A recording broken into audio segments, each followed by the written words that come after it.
Hi everyone.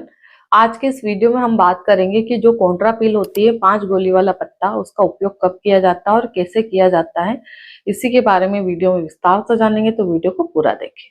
तो आइए हम बात करते हैं कि जो कॉन्ट्रा पिल किट है या अनवांटेड किट है या मिफिजेस्ट किट है या सेफ्टी किट है ना, इस तरह की मार्केट में कई सारी 5 गोलियों के पत्ते अवेलेबल है जिनको एबोशन पिल के नाम से जाना जाता है। इन दवाइयों में एक मिफिप्रिस्टोन होती है और 4 छोटी छोटी जो गोलियां हैं मिसोप्रोस्टल की रहती है। इस दवाई का मुख्यतः उपयोग जब महिला प्रेग्नेंट हो जाती है और उसको बच्चा नहीं चाहिए, अनवांटेड प्रेगनेंसी हो गई, तो उसको हटाने के लिए इस दवाई का उपयोग किया जाता है। जनरली जैसे ही महिला का पीरियड मिस होता है तो पहले प्रेगनेंसी टेस्ट कराया जाता है। प्रेगनेंसी टेस्ट में अगर दोनों लाइनें डार्क है तो पीरियड मिस होने के 8 से 10 दिन बाद हम अल्ट्रासाउंड कराते हैं, जो टीवीएस होती है।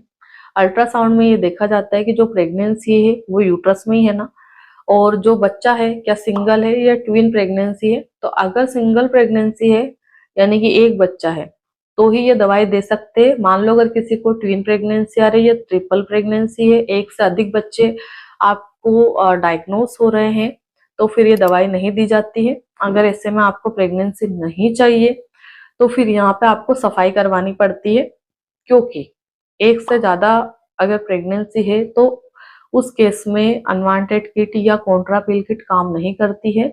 आपका केस अधूरा रह जाएगा, या ब्लीडिंग होगी तो एक जी शेक तो बाहर आ जाएगा, एक अंदर ही रह जाएगा और वो ग्रोथ करता रहेगा, है ना। तो अल्ट्रासाउंड कराने का मेन मकसद हमारा यही रहता है कि भाई आपको जो प्रेगनेंसी है वो यूट्रस में ही है ना, जो नंबर ऑफ गेस्टेशनल शेक है वो कितने हैं, यानी कि बच्चा एक है, दो है या तीन है या इससे भी अधिक है ना। और हमारा जो बच्चा है उसकी ग्रोथ कितनी हो गई, कितने हफ्ते की प्रेगनेंसी है, क्योंकि कई बार क्या महिलाएं टाइम भूल जाती है, 3 महीने 4 महीने की भी प्रेगनेंसी हो जाती है। तो इस दवाई का उपयोग सिर्फ 2 महीने तक की प्रेगनेंसी को हटाने में किया जाता है। हम बात करें कि इस दवाई का उपयोग मुख्यतः किस तरह से किया जाता है, तो ये फुली आपके कंडीशन पे डिपेंड करता है। इसको कैसे उपयोग करना है, एक अच्छे डॉक्टर की सलाह लीजिए, क्योंकि देखिए हर महिला की कंडीशन अलग अलग रहती है। तो जनरली जो महिलाएं कमजोर है, पहली बार ले रही है या अदर कोई हेल्थ इशू भी है, तो उनको 24-24 घंटे के अंतराल से दी जाती है। जैसे पहली गोली आज, दूसरी गोली कल, 2 गोलियां एक साथ और 2 गोलियां परसों के दिन, यानी कि 2 टैबलेट्स परसों। जैसे कि 1 तारीख को सुबह 11 बजे हमें जो मिफिप्रिस्टोन की टेबलेट है वो देना है, 2 तारीख को सुबह 11 बजे 2 मिसोप्रोस्टल की टेबलेट देना है, और 3 तारीख को सुबह 11 बजे हमें 2 मिसोप्रोस्टल की टेबलेट देना है।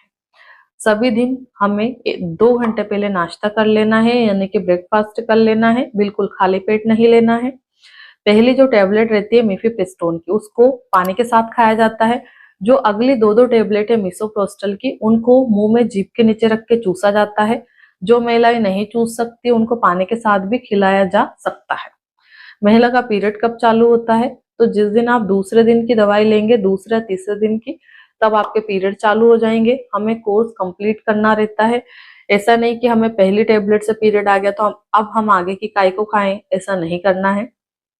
जो महिलाएं कोर्स कंप्लीट नहीं करती है, 5 गोलियां नहीं खाती है, उनका केस हमेशा इनकम्प्लीट रह जाता है या आरपीओसी रह जाता है, तो कई महीनों तक ब्लीडिंग बंद नहीं होती है, या फिर बाद में हमें उनका वॉश करना पड़ता है, यानी कि सफाई करनी पड़ती है। दवाइयों से केस क्लियर नहीं होता है।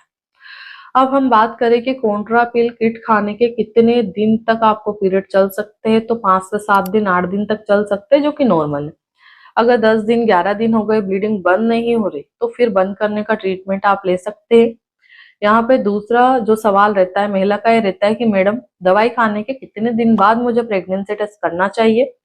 तो दवाई खाने के 15वें दिन पे पहला टेस्ट करना है, जिस दिन आपने बड़ी टेबलेट खाई उससे, और दूसरा टेस्ट हमें 22वें दिन यानी कि 22 डेज पे करना है।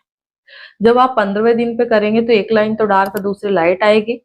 जब हम 22 यानी कि 22वें दिन पे करेंगे तो वहां सिंगल लाइन आएगी, क्लियर नेगेटिव आएगा, दूसरी लाइन आपको बिल्कुल भी दिखाई नहीं देगी। यहीं पे अगर महिला ये बोलती है कि मैं और कंफर्मेशन के लिए अल्ट्रासाउंड कराना चाहूंगी, तो जब हमने बड़ी टेबलेट खाई है उससे 15 दिन के बाद हम अल्ट्रासाउंड करा लेते, जिससे कि हमें 100% श्योरिटी मिल जाए कि हमारा केस पूरी तरह से क्लियर हुआ है या नहीं हुआ है।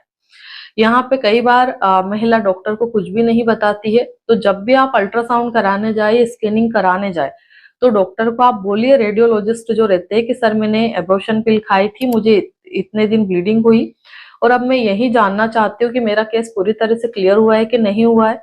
तो वो डॉक्टर अच्छे से ध्यान से देखेंगे, चेक करेंगे कि भाई आपको कोई कचरा छूट तो नहीं गया, माइनर सा या बहुत ज्यादा कचरा तो नहीं छूट रहा है।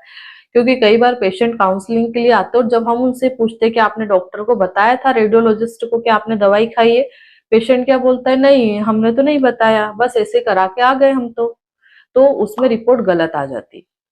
तो हमेशा कोशिश ये रहनी चाहिए हमारी कि जब भी हम रेडियोलॉजिस्ट के पास जा रहे हैं तो एक्चुअल में हमें क्या प्रॉब्लम है, किस चीज को पता करने के लिए हम उनके पास आए, ये हमें एक्सप्लेन करना जरूरी है। अब यहाँ पे कई सारे लोगों के सवाल आते हैं कि इसके साइड इफेक्ट क्या रहते हैं। तो इसके जो मेजर साइड इफेक्ट रहते हैं, वॉमिटिंग हो सकती है, दस्त लग सकते हैं, पेट में दर्द हो सकता है। इन सब की दवाइयाँ आप अलग से ले सकते हो। इसके बाद में जैसे मान लो किसी महिला को बहुत हेवी ब्लीडिंग, एक्सेसिव ब्लीडिंग हो रही, तो ऐसी कंडीशन में हमें घर लेके नहीं बैठना है, तुरंत हॉस्पिटलाइज कराना चाहिए पेशेंट को। क्योंकि हर पेशेंट की बॉडी अलग अलग रहती है। तो मान लो किसी को बहुत ही अनकंट्रोल वाली ब्लीडिंग हो रही, तो उसमें तुरंत हॉस्पिटल में एडमिट करा के उसकी सफाई करवानी पड़ती है। अब हम बात करें कि यहाँ परहेज क्या रखना पड़ता है, तो 5 से 6 दिन के लिए बहुत खट्टी चीजें नहीं खाना है, जैसे नींबू पानी, दही, अचार। बहुत ठंडी चीजें जैसे आइसक्रीम, कोल्ड ड्रिंक वगैरह नहीं लेना है, क्योंकि ठंडा और खट्टा एकदम से खाओगे तो बॉडी में चेंजेस आएंगे, तो उसके कारण आपको कचरा छूट सकता है, ब्लीडिंग अच्छे से नहीं होगी। तो आशा करती हूँ कि इस वीडियो के माध्यम से मैं आपको कॉन्ट्रापिल या अनवांटेड मीफिजिस्ट किट के बारे में अच्छे से समझा पाई हूँ।